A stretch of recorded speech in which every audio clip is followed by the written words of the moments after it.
Ito na po si Mami Waray. Ito po yung niluto ko kanton. Kasama na po yung mga anak ko, pati yung nagagawa dito sa amin.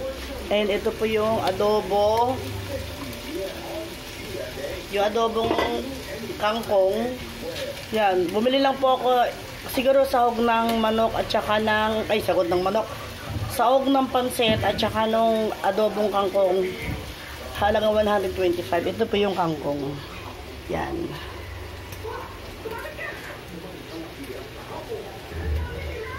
Yan po.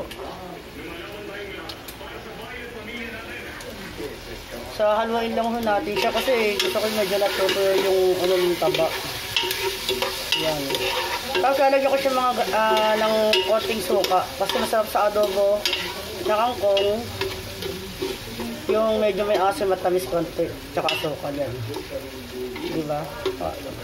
Yan po.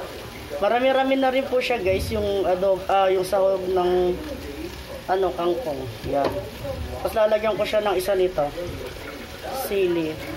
Para may aroma siya ng hindi mo siya maanghang.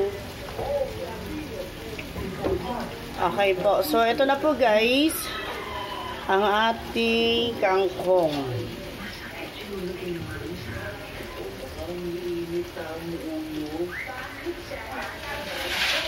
Ayan.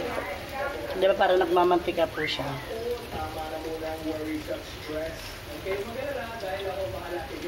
Yan po.